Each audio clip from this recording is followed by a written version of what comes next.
Hello, hello. Welcome back to Living by the F Word and welcome to the Groove Cruise Orlando 2022 full recap and review video.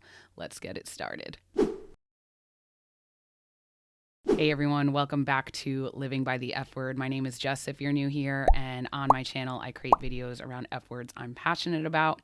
I do have a heavy focus on festival content, including festival fashion, fine art, crafts, and also flying and travel tips. So if you are into any of that, please consider subscribing with the button below and joining the F Word lover community here. Now, it has been exactly 1 month since we got off Groove Cruise Orlando. I have been slammed at work.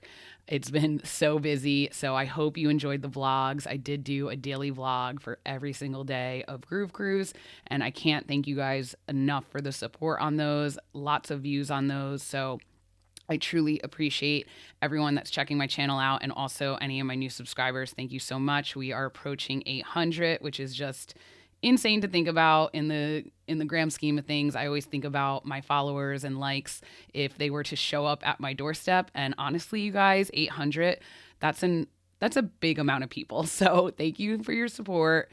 I can't even explain or put into words how much it means to me. I do want to mention before I get this video going that if you do want to support my videos and my channel, you can go ahead and use my discount code for Groove Cruise, which is F Word, and you can save $50 per person in a cabin up to 4 people. They do have Groove Cruise Cabo on sale right now, and prices are going to be going up very soon. So I highly recommend you book if you can. And that is going to be sailing from LA to Cabo with 5 nights, 1 overnight in Cabo, and it's on the Norwegian Jewel, which is the sister ship to the Norwegian Pearl. So if any of you were Groove Cruisers that sailed in Miami 2015 or 2016, then you're probably very familiar with the Norwegian Pearl. So this is the sister ship on the Norwegian Jewel, West Coast, October 19th through 24th, I believe. I'll pop the dates up if I mess that up, but yeah, definitely book. And also you have the East Coast Groove Cruise, which will be coming back in January of 2023. No ship or dates or destination announced yet, but you can still book, and you could use my discode F Word if you'd like to save money. All right, so with that being said, for anyone that is coming across this video that doesn't know what Groove Cruise is, or you're thinking about going on Groove Cruise, I kind of just wanted to put it out there why Groove Cruise it stands apart from other festivals.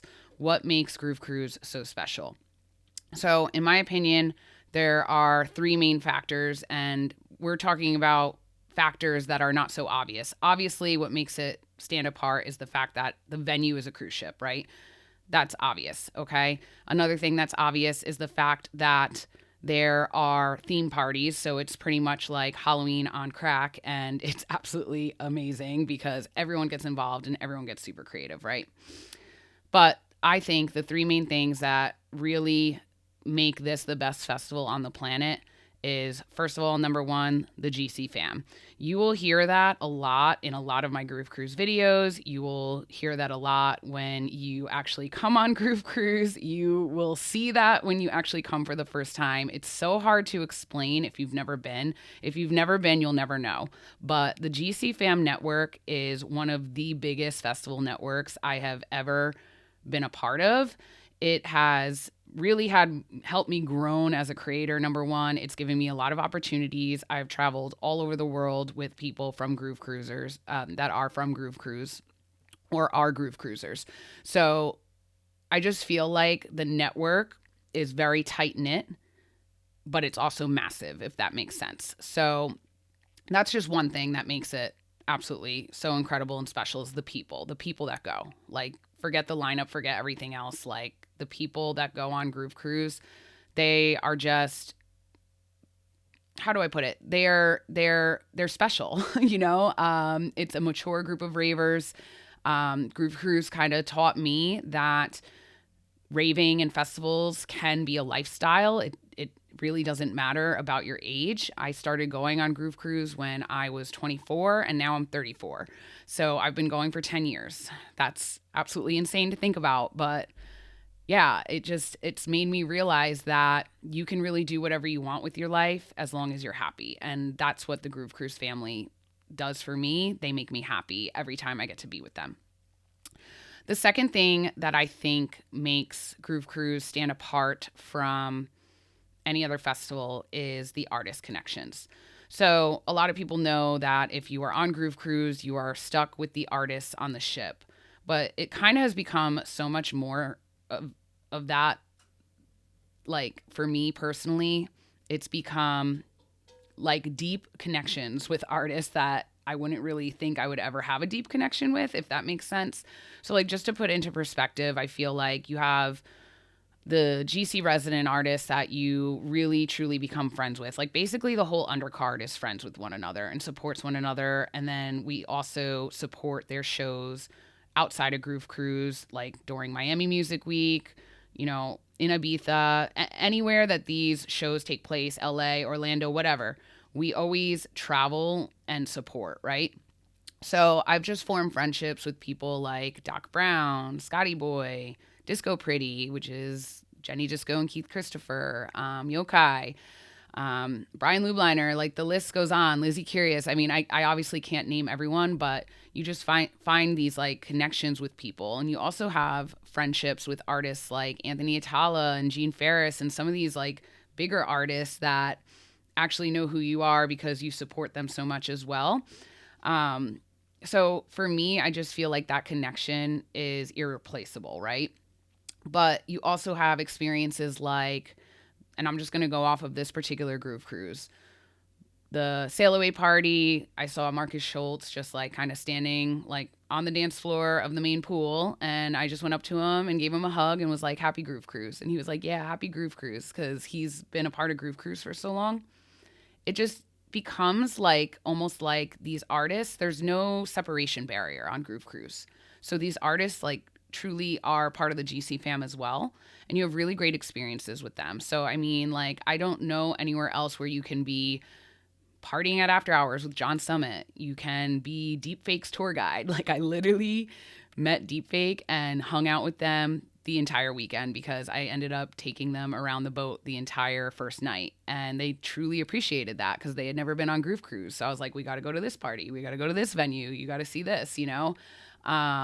Having deep connections and like honestly, like really meaningful conversations with some artists like Joski, like hanging out with him in a hammock and just talking about the evolution of festivals and dance music and life. Like, I just don't think that there's any other festival that brings you that type of experience with artists. And it makes you realize that these artists, like, at one point were fans like you. And then they just became DJs because they loved it so much. And they became producers because they just loved the music so much, if that makes sense. And so going off of that, I think what it really comes down to is Groove Cruise also brings people opportunities. And I've talked about this in a video of how raving and travel solo changed my life. But I was able to have media for several years on Groove Cruise. I was able to volunteer on Groove Cruise and like really get behind the scenes. A lot of the connections I've made there have introduced me to other festivals that I was able to cover. And not only that, some of the smaller artists on Groove Cruise and people that get to, you know, spin open decks, like there's a lot of opportunity there for people that might not have opportunity at other festivals. So in summary, because now I'm rambling because I just love this event so much. In summary, what it comes down to is a very intimate community. And that is what makes it the best festival on earth. So let's get into this review. Like all my other reviews, I am going to be coming from a very fan perspective point. I never sugarcoat things. I talk about the good. I talk about the ugly. There's not too much ugly with Groove Cruise, honestly. Like, I just feel like all the pros always outweigh the cons. And most of the time, the cons with Groove Cruise are things that are unpreventable, like weather or scheduling disruptions or, you know, things that really are out of their control. So I will say that I'm going to start from the pre-party, which is a really big part of Groove Cruise culture. I'm going to start there, which honestly, I would say that this was not one of the best pre-parties, and I'll get into that. But I'm going to start from the pre-party and then get into everything I would get into for every other festival, like getting there, parking, the check-in process, the venue, obviously, which was the Royal Caribbean Mariner of the Seas. We're going to talk about production. We're going to talk about the music. We're going to get into all of it, the attendee vibes, everything that I would normally do for any other festival review. The location for this year's Groove Cruise was Orlando. And I think it's very important that people understand that Groove Cruise chooses the ship that we sail on, the location or, the destination we're sailing from, the destination we are going to, the cruise line. All of that is heavily driven by attendee feedback.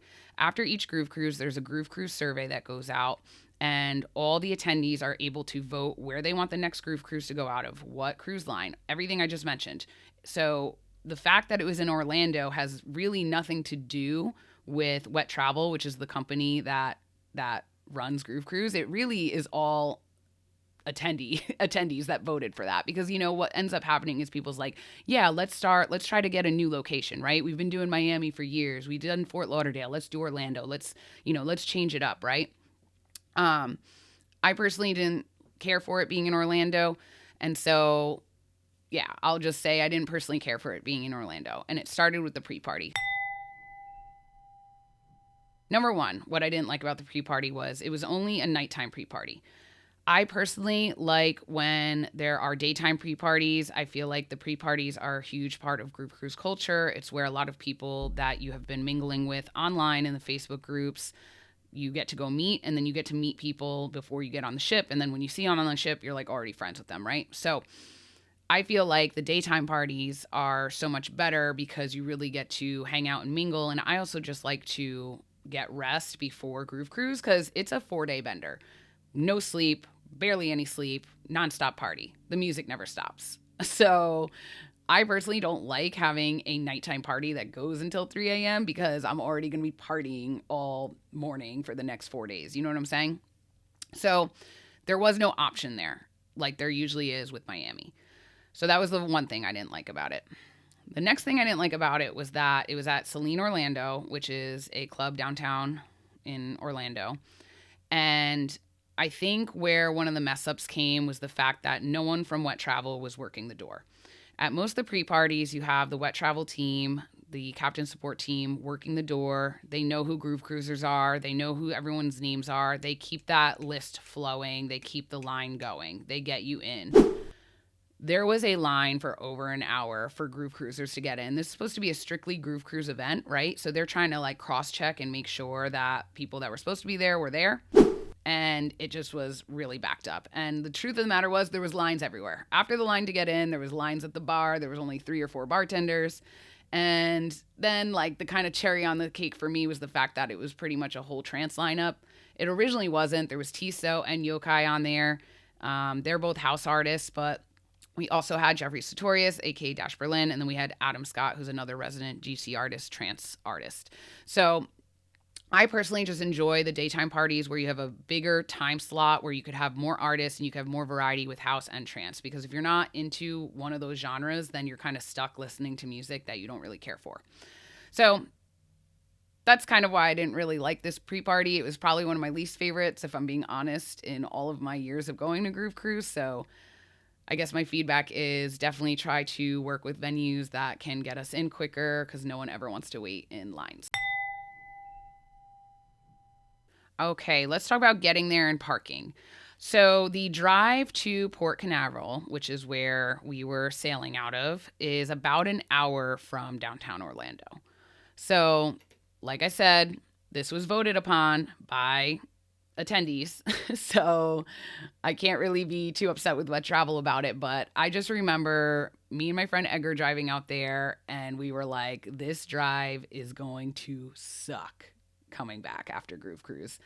It was just really out of the way. I mean, driving an hour after a party like Groove Cruise is rough. It is difficult. And so driving there, that's all we could think about. It was kind of out in the middle of nowhere. It was an easy drive, but nonetheless, it was kind of not as convenient as some other ports. Parking very easy. I would say parking was great. We showed up, we parked just right directly next to the ship. It was $85 for the 4 days. I was shocked that it was that cheap. So we were pretty pleased with that experience. We just went right in, we parked, went downstairs, and got in line. Now, let's talk about the check in process. There was an online check in process, which you had to complete first. And I felt like that was very easy. So we were sailing on Royal Caribbean this year. They had an app where you can do all your paperwork and check in online to kind of speed along the process so that the actual in-person check-in wasn't as long. So I really liked that. I will say, I think it was a little confusing, some parts of the app where they had your whole roommate's reservations all under the same thing. So I logged into my app thinking it was strictly just my account, and I ended up uploading my vaccine card to one of my roommates' names. So that was kind of a mess. Obviously, maybe I just wasn't paying attention. I was just stressed trying to get things done quickly. So not totally blaming them. Obviously, I'm at fault for that, but that was kind of just like a little confusing to me. The other thing that we had to do before we got to port was an eMed COVID test. So you had to do either an eMed certified rapid COVID test where a proctor basically watches you swab and do the test so that you can't, fuck with it basically or alter it. And that or a PCR test. So depending on which one you wanted to do, you had to get tested 72 hours prior to sailing. So this was something I thought, okay, easy, no problem. I do COVID tests for work all the time. Long story short, there was a batch, there was like a lot of these tests that was sent to us by the company through Royal Caribbean that were faulty. So they basically weren't reading. So you would swab, you would do everything you had to do, and then the liquid would not register on the test. So that happened to myself and a few other groove cruisers. And let me tell you, it was absolutely stressful and kind of unacceptable, in my opinion, that you are requiring this. Like Royal Caribbean was buy this test from us, requiring this, and then it was faulty. And so, they were saying, okay, we'll send you a new one. It's no problem. We'll send you a new one. I was like, I am leaving tomorrow. How are you going to send me a new one? Luckily, they came with 2 tests. So I took the second one and it worked. Thank God.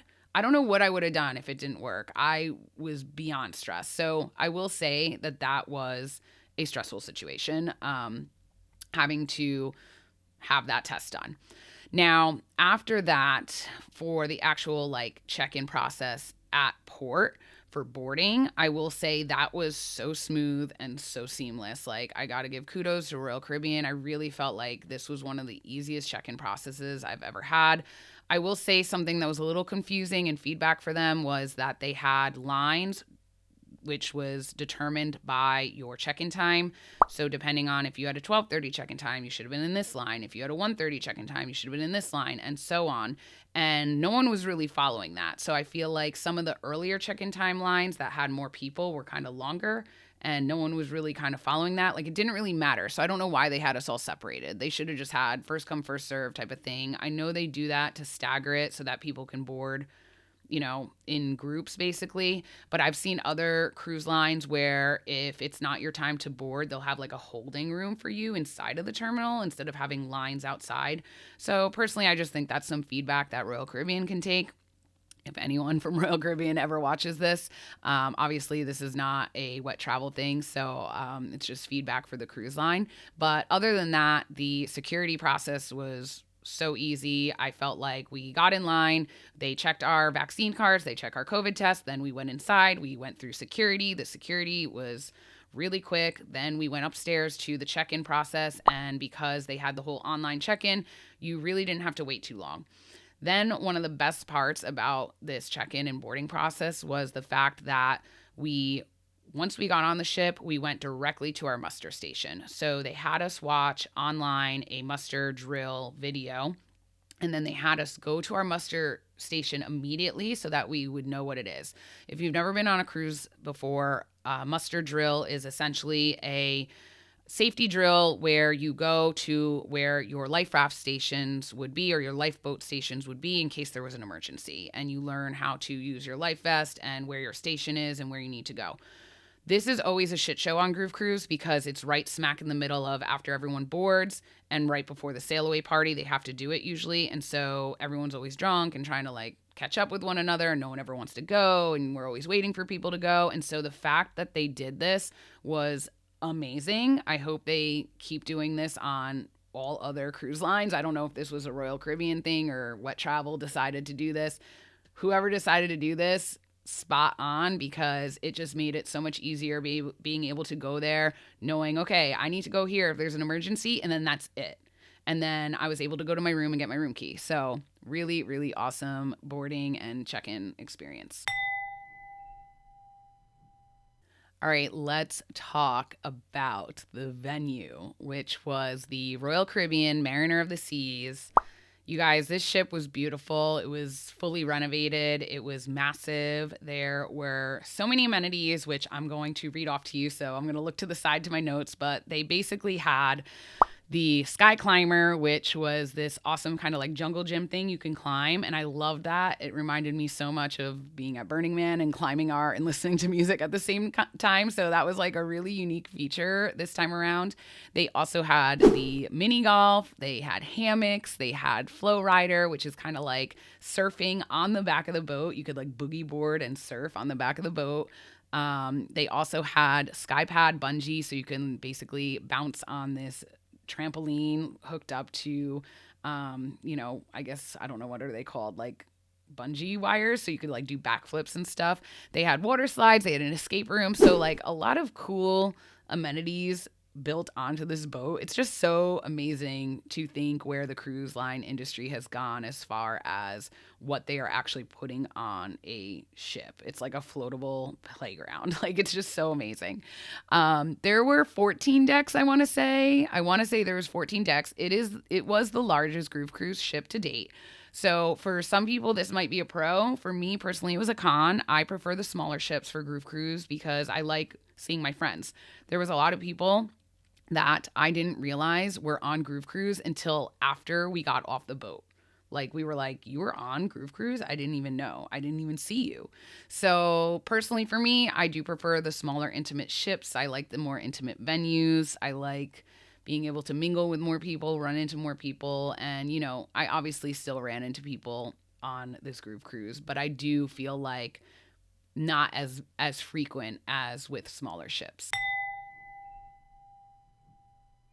Now, I will get into the venues on the ship in a little bit with the music. First, let me talk about food and drinks and some of the artist activities they had to offer, just so if you've never been before, you know what to expect. So they have the main dining hall, which if you've never been, food is included in certain dining areas on cruises, so it's a part of your ticket fee. So they had the main dining hall. They also had the artist dining hall, which I went to a lot. Shout out Deepfake. Thank you guys for always bringing me and feeding me there. You guys are amazing. Also, they had the Promenade Cafe, which kind of had pizza and like small bites when some of these other areas were closed. Those were the three main areas that I ate at, and I personally felt the food was great. I also am very easygoing. I'm a flight attendant. I travel a lot for work, so I'm very used to eating, at not some great places, at airports, at hotels that kind of have overpriced food that is not so great. So I think I might just be a little more lenient when it comes to this type of review. I personally thought the food was fine. Other people might think different. If you have a different opinion, let us know in the comments. Now, if you're curious what other venues they had, I'm going to read them off to you. They also had a Ben & Jerry's, a Johnny Rockets. Never saw them. I probably would have loved to go to Johnny Rockets for a milkshake. Playmakers, they had a hibachi and sushi restaurant. Would have loved sushi. Never made it there.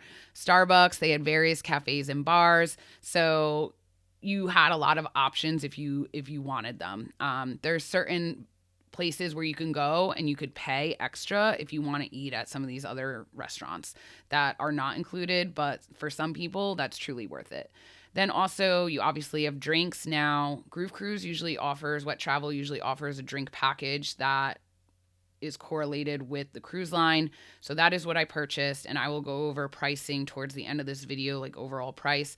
But I essentially bought a drink package because I just know I'm going to be drinking a lot when I'm on Groove Cruise, and I think that the value is pretty good for what I drink. Now I'm just going to talk about some of the artist activations that Groove Cruise offers, just in case you're interested in going.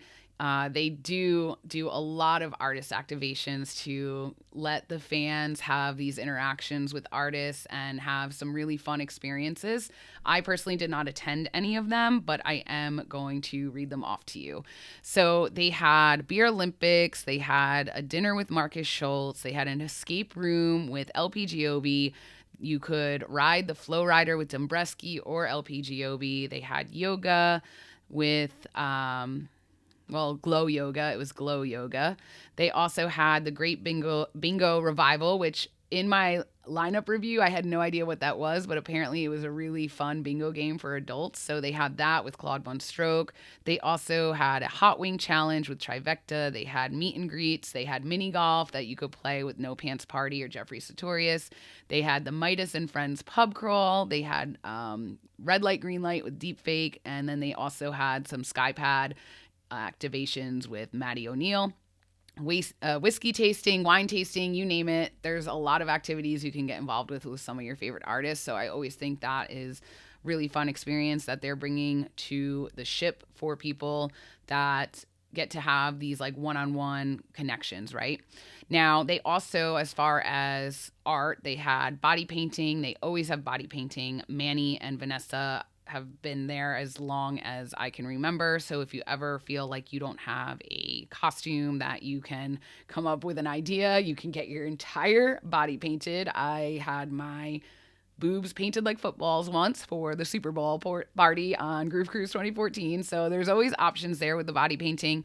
They also had silent disco, the snapshot moments, photo booth at the main pool. They had yoga, a flow fan class, Crusher Camp, which is one of my favorite activities that I missed this year for the first time in years. They also had a celebration for life ceremony. So this is something new that they did this year to have a memorial for Groove Cruise family that we have lost in the past year. I loved this. It reminded me a lot of how the temple is at Burning Man. I didn't go, but I had seen pictures and videos, and I just absolutely love this idea. I think it's a great way for people that want to honor GCFAM that we've lost, right? And just kind of have this memorial for them and soak in those emotions and release them at sea. What better way to do that than at sea? So they had a really nice ceremony. I think that was amazing that they did that. And then they also had the Wet Oasis Chill Lounge, which I will get into when I get to the venues. Okay, so let's talk about the ship venues, all right? They had 8 different locations for us this year. For anyone that watched my vlogs, you were probably like, you were not at 8 locations. I was not. I pretty much stuck to some of the main areas, and I'll tell you why. I just tend to do that, and I will tell you why when we get there. But let's first talk about the production a little bit. I just want to shout out the VJs that have been helping out with Groove Cruise over the last few years. Production is not easy on Groove Cruise, okay? They are literally building a festival on a portable location, okay, that they don't own, that they basically are renting out for 4 days. So to set up everything that they do, even like the little details of having the schedule in the elevators and having the branding on the elevators when the elevator doors close, and everything they do as far as like little details like that with the art, the production is really spot on, and it has totally grown over the years. So really, really good job on that. Production itself, like as far as VJs, I just want to shout out T-Bot, Frankosaurus, Luma, all those guys. There's a lot of them. Those are some of the 3 that come to the top of my head just because I've been friends with them for years.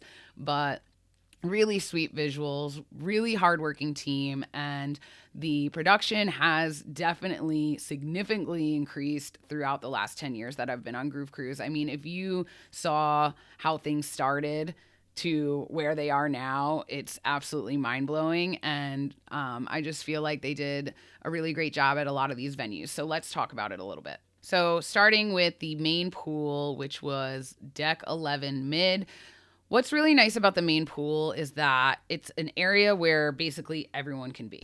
And so you have a lower level that has pool and hot tubs. If you want to chill in a hot tub and listen to music, you can. It's a really nice feature, obviously being on a cruise ship to have that. And then there's also like an upper deck where you can kind of like look down and see everything. So I always enjoy the main pool. The production there has stepped up a lot. They had a lot of panels on either side of the DJ this year. I don't even understand how they hung them. And so you have to think about like how they think about building these things. I don't even know how they get there, but they do. And it was really incredible. I felt like this year I really enjoyed it. I feel like they're always trying to switch up the main pool with different designs. So I personally liked it. I thought they did a great job. Lasers were on point. It was, a good main pool. Right next to that, you had the solarium, which was also deck 11 mid. So this was a great way to kind of like bounce back and forth between venues. I will say that like even with the bigger ship, there were venues where you can kind of easily bounce back and forth between, which is always good because the schedule, as you know, on Groove Cruise is just insano and you can't be at everything. So I tend to bounce back and forth a lot if I can. So the solarium was kind of right next to the main pool. And if you're unfamiliar with the solarium, usually it's an enclosed pool. But this solarium on this ship actually was open, which made it really nice. And it also had hot tub areas and a pool area. They had lifeguards at all of these venues, like around the clock pretty much. So that was nice. Like if you wanted to be in the water, you could be like pretty much anytime. So I really enjoyed that. But yeah, this was kind of like one of those venues where it was like the production wasn't as high, and I don't mind that. And I will say that a lot in a lot of my videos. I honestly could care less about production. I don't go to like mega festivals for production. I go because of the music and the people and the experience. And so the fact that, this was very like kind of like tight knit area, I like that. Let's talk about some of the lower levels a little bit. So deck 5 in the mid, we had the Royal Promenade. This kind of replaced the atrium venue that we've had on past Groove Cruises. So usually the atrium, you'll have like stairs on each side and you'll be able to have like a dance floor on the bottom, and then you have the DJ like on a stage. This promenade kind of had like a massive hallway. It looked like you were walking down a street, honestly. It looked like almost like you were like in New Orleans or something. Like it was insane. It had LED panels all on the ceiling. They had rooms actually facing the promenade, which was really cool. And I thought that if you were in one of those rooms, you would hear the sound, but you couldn't, because I went into one of my friend's rooms and you could not hear the sound. So that was really interesting. I will say the down point of this venue was the sound. I think that because it was such a large space, the sound kind of got lost a little bit, kind of like as if you were like in a ballroom. It just didn't really sound that good to me. I would say that's the only downside of this venue. Otherwise, it was really cool to look at. And then if you went down the stairs, directly right down the stairs in the promenade in deck 4 mid, you had the casino.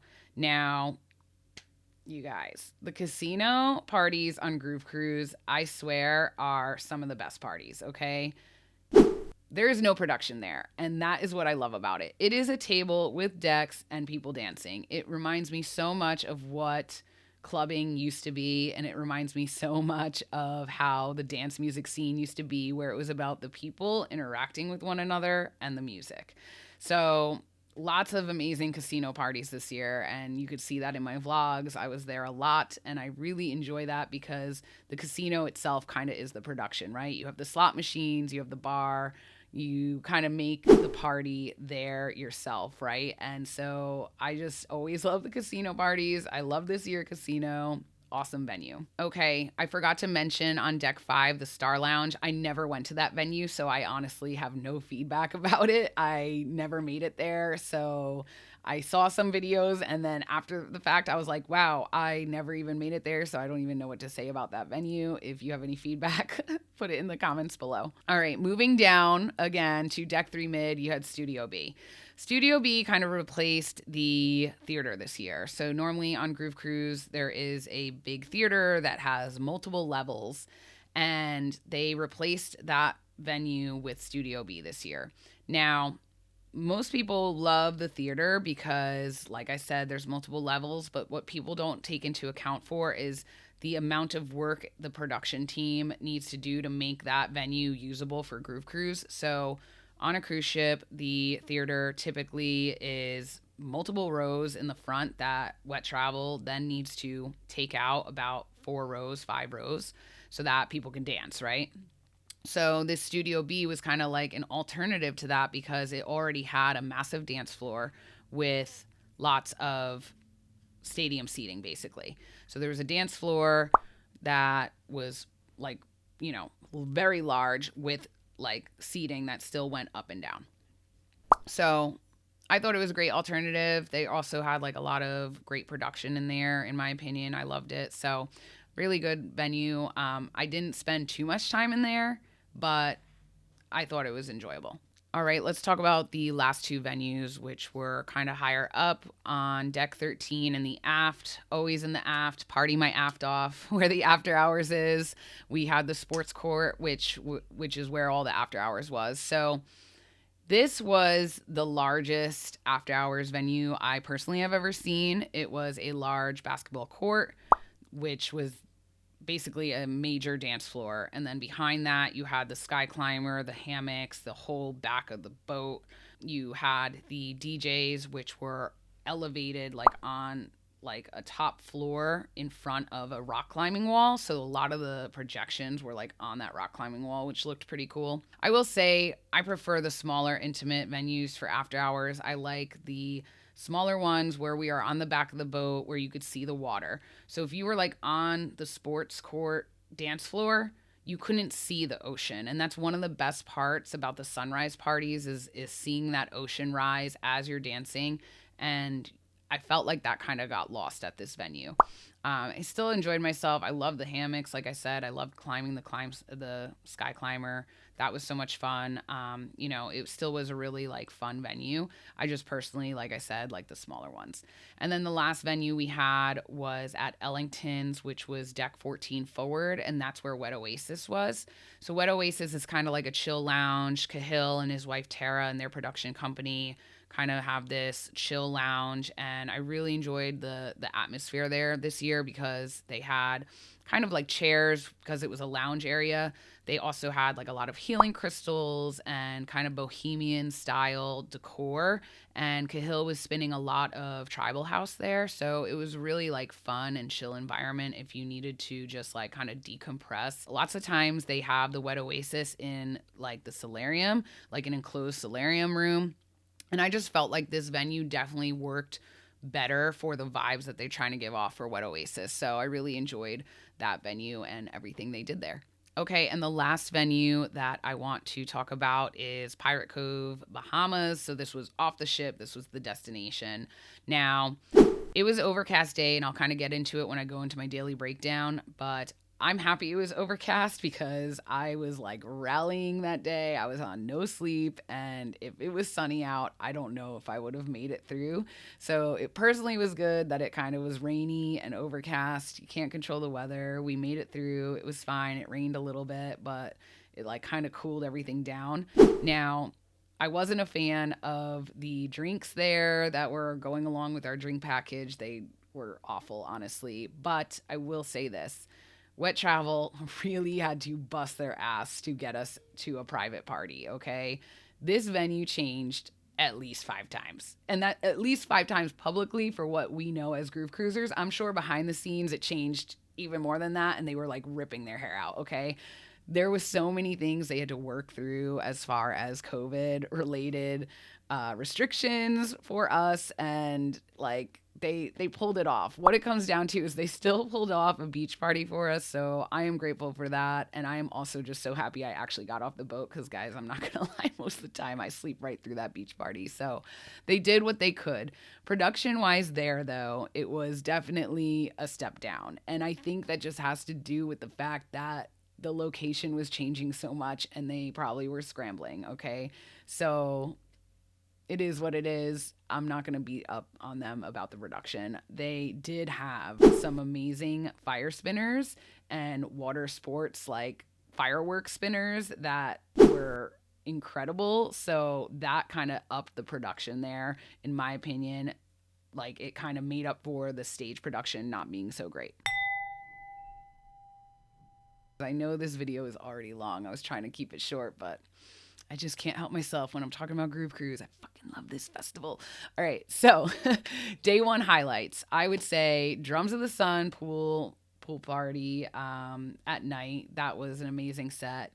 Yokai in the casino.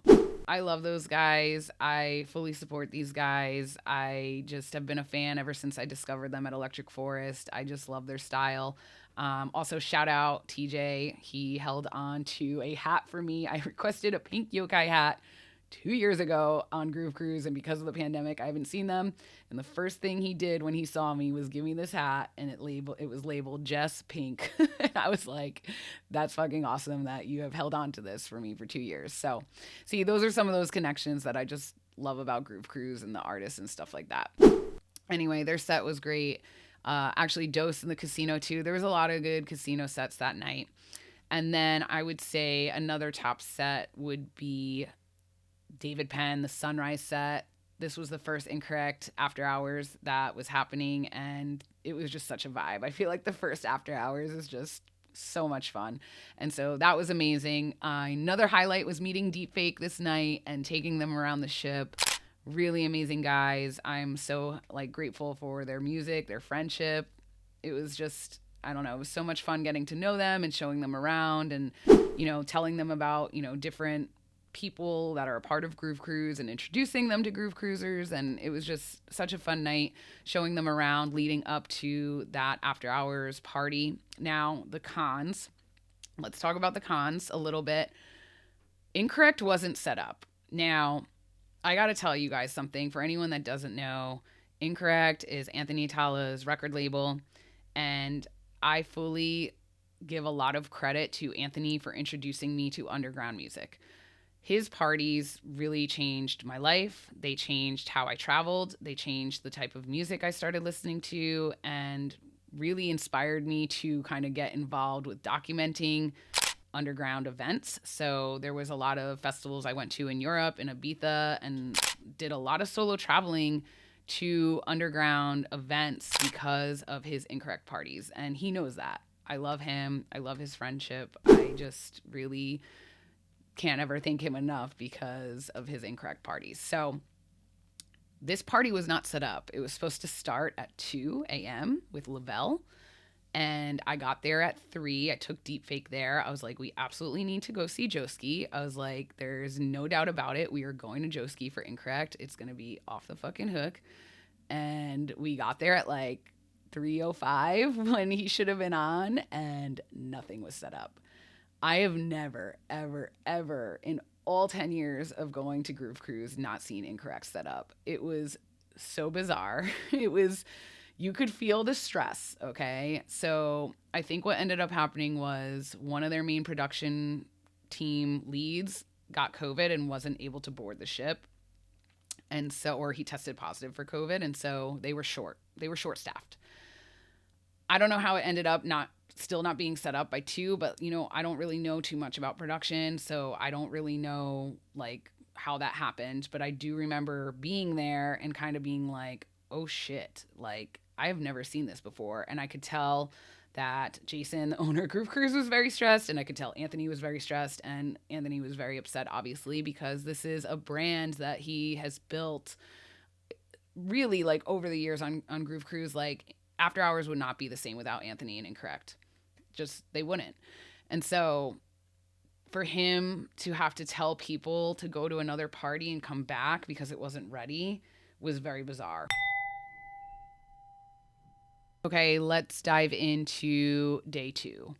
Day 2 was probably my ultimate favorite day, and I slept through most of it. When I mean day 2, I mean like night into morning day 2, since this is a 24-hour event.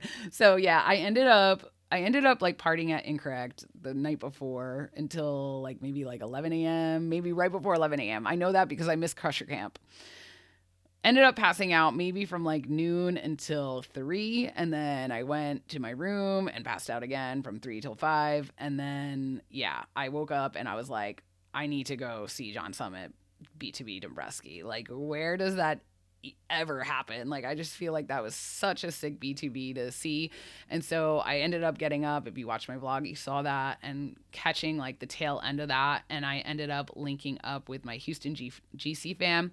This was definitely a highlight, hanging out with them. I will say, sometimes you just need a good room party. You just need to go to a room and hang out with your friends and have laughs. And that's what I had with them. And so I'm just happy to have experienced that with them, because they kind of brought me back to life. I kind of was like really dragging ass after sleeping for like 5 or 6 hours. And then they kind of brought me back to life. And after that, I feel like there was a lot of great highlights with this night. So Doc Brown at the main pool. Let's see. I got to look at my notes because it was a really good night. Oh, Jenny Disco. No Boys in the Booth. That was probably the fucking top set. One of the top sets from that night, for sure. That was so, so good. She absolutely smashed it. That was in the casino. So good. Deep Fake. They did a fully immersive original audio visual set where they did all their own visuals that they designed, and it was like their debut. It was so fucking good. That was in Studio B. Really, really amazing. Also, the same night was the Rules Don't Apply After Hours. This was such an amazing night. Joski, Jay Wara, Walker and Royce, John Summit, LPGOB Sunrise Set. The entire lineup for that party was so stacked and so amazing, and the whole party was so good. Go check out the vlog and you'll see what I mean. Yeah. Now, there was one con for this night, scheduling wise, that I will say, which was kind of a con and a letdown, was in between the Rules Don't Apply After Hours, like in between Jay Wara and Walker and Royce, I wanted to go see the tail end of Closey. You don't really see too many like tribal bass artists on Groove Cruise. They definitely brought some bass and melodic bass this year to Groove Cruise, and you don't see that too much. And I really do actually care for Closey. I've seen her at Envision Festival. I've seen her at Electric Forest. So I wanted to catch the tail end of her and then stay for Deep Fake.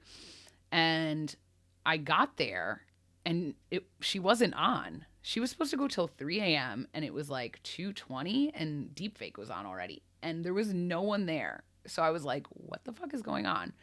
Come to find out that she basically ended early, and then since she brought all her own equipment, the changeover time between her and Deep Fake was like maybe 2.5 minutes, which I know for some people might, oh, that's not a long time. But if there's no like seamless transition from one artist to the next, the crowd just like evaporates. And that's exactly what happened to Deep Fake. Like, I feel like they kind of got fucked, honestly, because everyone didn't want to stand around and wait for an equipment change. So they left, like, let's go find new music, you know? And then their whole worldwide debut of their own visuals that were like so fucking dope, you guys. Go check out my vlog. Go check out their video. So talented, these guys. I just feel like they have like a time-lapse video of the crowd just going like this. And then there was maybe like 20 of us there. So like the 20 of us that were there had an amazing time and had an amazing show.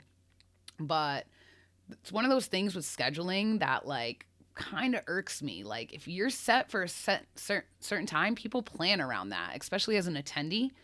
And there was a lot of that this year. I feel like there was a lot of people that were playing extended sets, going over into other people's times. And then there was people that were ending earlier and not playing when they should have been and switching their sets. Von Stroke switched his sets all the time.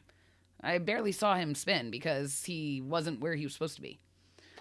So, I don't know. Just kind of weird. All right, day 3. Highlights. Number 1, I made it to the beach party. This has not happened in years, you guys. I usually am always at Incorrect After Hours until like 11, noon, whatever. Like, I don't sleep. And then the beach party comes and I never get off the boat and I go to my room and I black out, basically. That's usually what happens. So I was with Deepfake. That was also kind of a highlight of day 2 was Deepfake, B2B, Queso Fresco. That was like after John Summit, after LPGOB. It was just a small group of us and like kind of very intimate sunrise set. That was really, really fun. And then I basically said to the Deepfake guys, I was like, if we don't rally now, I am blacking out because I have not slept. I have not slept since when I slept, whenever it was, day 1 into day 2. So now we're day 2 going into day 3 and I haven't slept. And I'm like, if we don't go now, like, I'm not making it. So we all go and change. We get off the boat and we go. So I'm so happy that I got there. The weather, like I said, was overcast. It was raining a little bit. Didn't bother me much because if it was sunny, I think I just would have like collapsed, honestly. The music was great. Nala wanted to see her so badly. It was Nala, LPGOB, and Sophie Tucker. When we first got there, Rizzo Vassallo, they were kicking it off, and that was amazing. But the music was really great. Like I said, they had great fire spinners. It was overall, I had a great time, and I'm happy I got off the boat. That's the main point. It was good for me. Also, I felt like the transportation, so getting off the boat, they had buses transported us directly there. It was very seamless, really organized. I feel like Groove Cruise always does a good job when they have to transport us somewhere. Like, just, it was organized. There was no confusion as to where we had to go to get picked up or anything. It was just like, get off, go, there. Really great job with that. Some other highlights for day 3.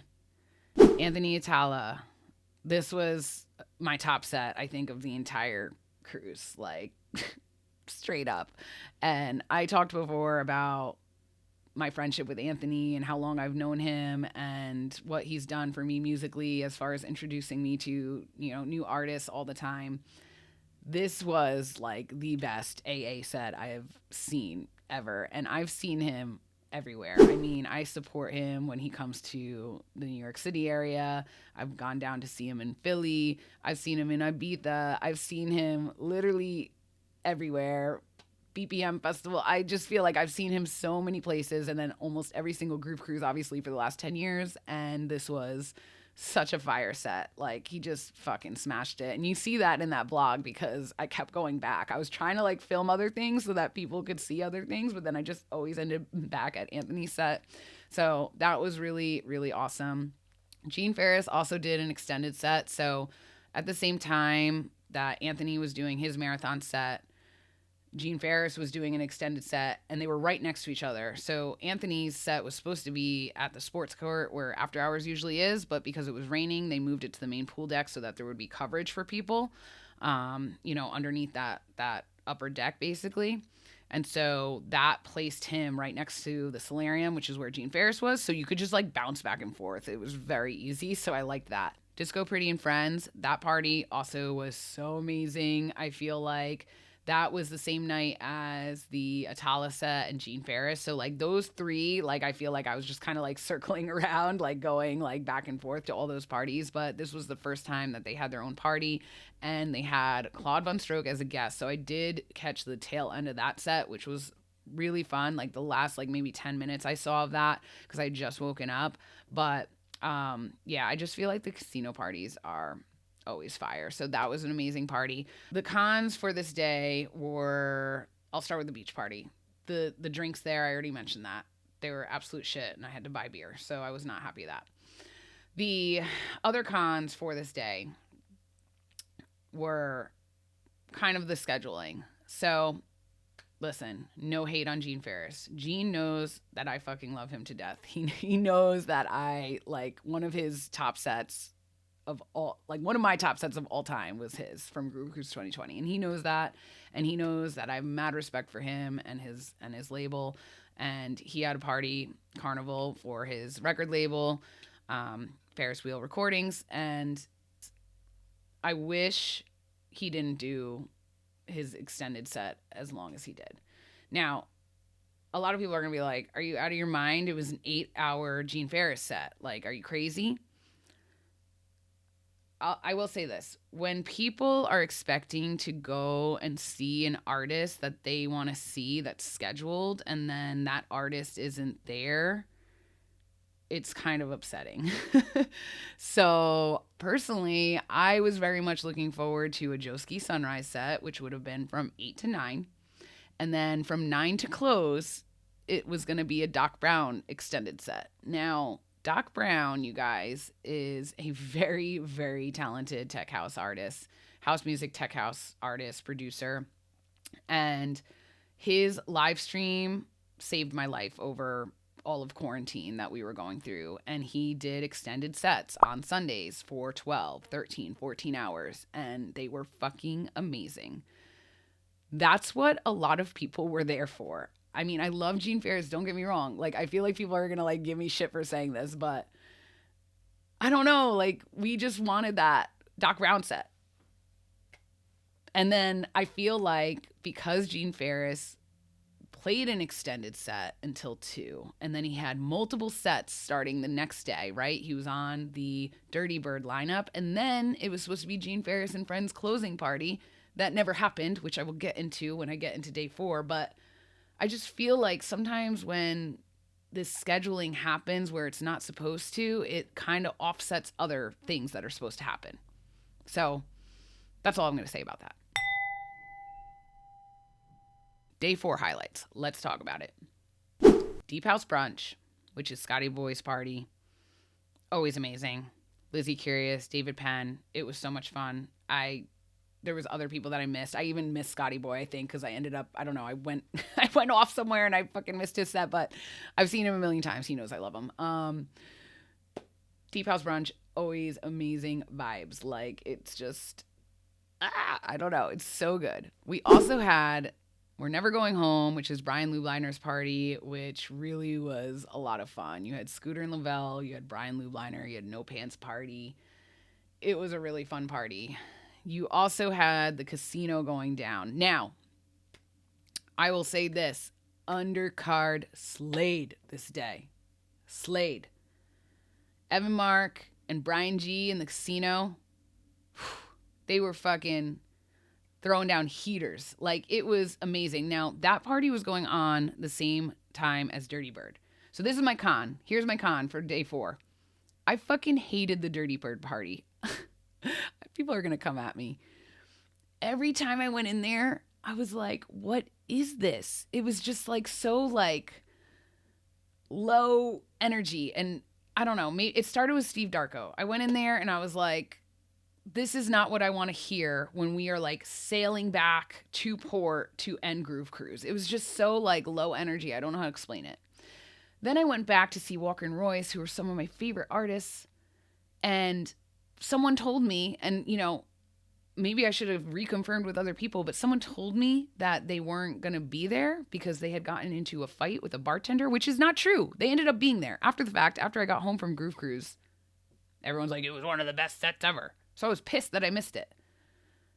Then I went in there and Von Stroke was in there and I was just not feeling the energy. I don't know, man. I don't know. I was disappointed with the Dirty Bird party. And so for that reason, I was at the casino and I feel like Brian G fucking just ripped it apart. He was throwing down tech house that like was high energy, that like I feel like is okay. This is the final day of Groove Cruise. Let's fucking go. You know what I mean?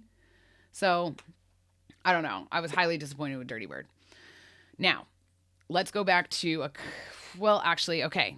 Yeah, let's stick with the cons. This is another thing that was the most bizarre thing I've ever seen in all my history of going on Groove Cruise. The closing party is so important, okay? Everyone is together one last time. Everyone, because it's the only venue and the only music that's going on.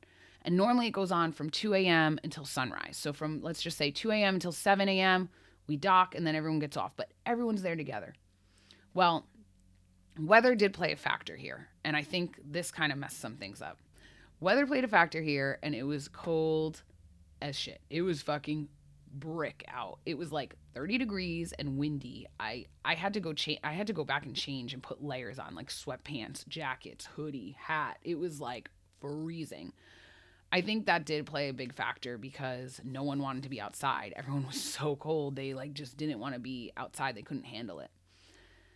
Now, that played a factor, and then I don't know what happened to Gene Ferris. He was at the Dirty Bird party. I didn't go to that set because I had seen so much of him other nights, and I wanted to see some other music. I don't even know what happened. I feel like he didn't show up. I don't know if he went to sleep. I don't know if he didn't show up because he had done that extended set, and then I don't know. I really don't know. It was so bizarre. There was no closing party, and not only that, Royal Caribbean shut down all the bars, so it was like 3 a.m. and there was no bars serving alcohol anywhere. What the fuck? That was so fucking weird. That was like, I've never seen that in my life. This is like it. Like, what? Like, everyone always wants to party, like, watch the sunrise. It was just, I don't know, guys. I've never seen anything like that. It was so bizarre. With that being said, it did bring a new opportunity, which was really, really fun. And that was a renegade party with Deepfake, Jetpack, Rizzo, Josh D, like a lot of OG like Groove Cruise fam that like just kind of like DJ on the side. And it kind of was like this B5B that like was really fun, that then turned into the 8th floor party with Deepfake, which was also really fun. Thank God for them, like just like wanting to keep the party going, because I've never in my life, all of Groove Cruise, never seen a closing party happen. Now, also want to shout out Drums of the Sun, because they fucking held it down out on the aft when it was really fucking cold from like 2 a.m. till 5 a.m. But after 5 a.m., I like couldn't handle it. I like went inside, and that's when I found the Renegade party with all those other artists. I don't know. I don't know what happened there, but it was weird. Let's talk about staff, volunteers, security. Shout out, actually, let's just start with security. Shout out security team, especially, I want to say, James and Kathy. You guys are the fucking shit. You guys are awesome. Yeah, they were doing their jobs. I just want anyone to know, if anyone from Whet is watching this and was wondering why I was backstage so much, they were doing their jobs. They said I couldn't be there. They said I didn't have a media band. They said, you can't be there.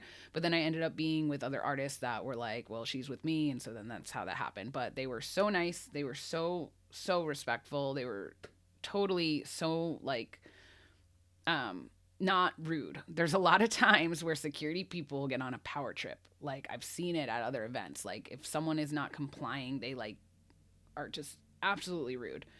The security on Groove Cruise always has been very caring, very helpful, and just very professional. So just want to give them a shout out. Thank you guys so much for being an amazing team, and thank you for keeping us all safe.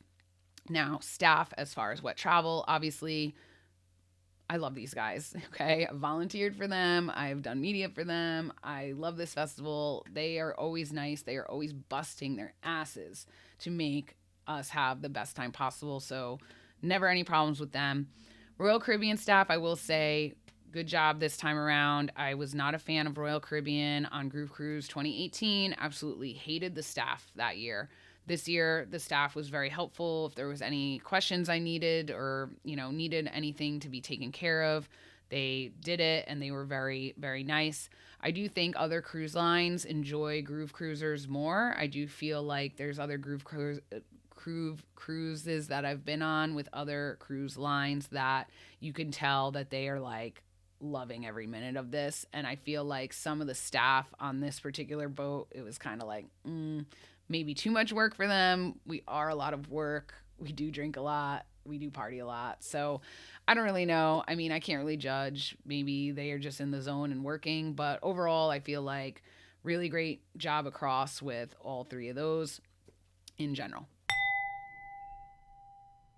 Let's talk about the price Value for money. So I was in a quad balcony room. I paid $850, which was cheaper than what the actual booking price was from the person I bought it from.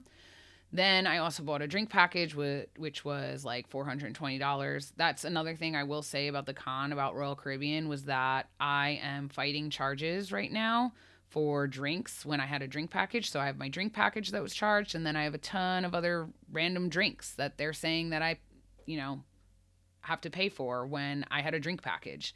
So I am not too pleased with them for that. But I did buy a drink package, which was like $420, probably worth it in the end. If each beer is, anywhere from 9 to 10, $11, maybe, I don't even know.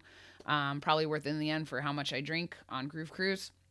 And then you have to remember all the theme party outfit stuff that I bought. I would say I easily spent over $200. So if you're wondering about price point and you have to fly somewhere and pay for flights, pay for the hotel before, hotel after, theme parties, it can really add up to be an expensive trip, but it is so worth it. It is always worth it. Just do it. Trust me. It is always, always, always worth it to go on Groove Cruise. It just is such an amazing experience like no other. And for me personally, that's like going VIP to a camping festival, and you're still on Groove Cruise on a ship where you can shower when you want, eat when you want, party when you want, and sleep when you want.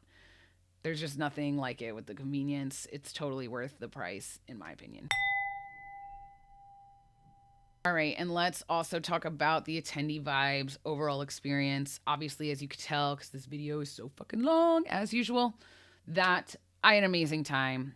Attendee vibes, spot on. There were so many Virgin Groove Cruisers this year, and all of them that I met and interacted with, immaculate. Like, it was like they were part of the fam forever. Obviously, all the OG Groove Cruise fam, there's nothing like them. I mean, I just feel like it's what I said in the beginning. You have mature ravers, people that have been in this scene probably longer than most people that have been partying and listening to house music from the early 90s, early 2000s. So you have like this, older group of individuals that truly is passionate about this culture, right? So overall, amazing experience. All the cons are like minuscule cons, just things that I just wanted to point out just so, they could improve, because every year keeps getting better, and it's because of feedback like this. There's just some shout outs I want to give out to close out this video. Number one, my friend Edgar.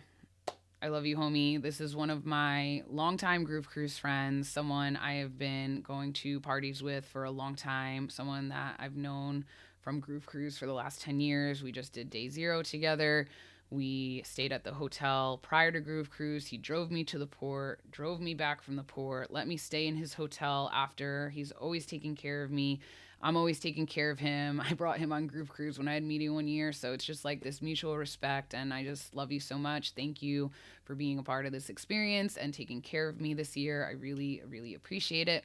Also want to shout out my roommates. So Asmita, Addie, and Leo. Thank you guys for being awesome roommates. Thank you for, just being respectful, and we just had really good balance. Like, when they were sleeping, I was out. When I was sleeping, they were out, and it just kind of like really worked out. You guys are the fucking shit. I love you guys. Also, obviously, just want to shout out the GC fam.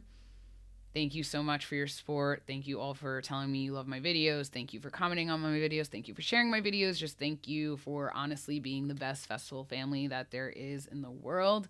I just can't imagine what my life would be like without GC fam in it. So thank you, thank you, thank you.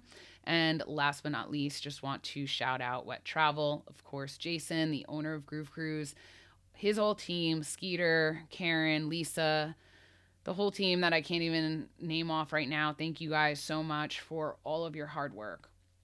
Pulling this off, I know, was not easy. There was a lot of people that thought this was not going to happen. There was a lot of people that didn't think it would go through, and it did. You guys busted your asses. You made it happen, and it honestly was something I didn't really even realize how much I needed, not after not having Groove Cruise for 2 years. And like I said, you guys know, I will always support you. I will always rep you. I love Groove Cruise. You guys are family to me. I can't imagine not having this festival in my life. So thank you so much for making it happen. All right, you guys, another long video recap. I am sorry. I just can't help myself. I hope you enjoyed listening to this. I hope you got some feedback. If you're debating about going on Groove Cruise, all you need to know is absolutely fucking go on Groove Cruise, and don't forget to use my discount code F word. I will see you guys in the next video.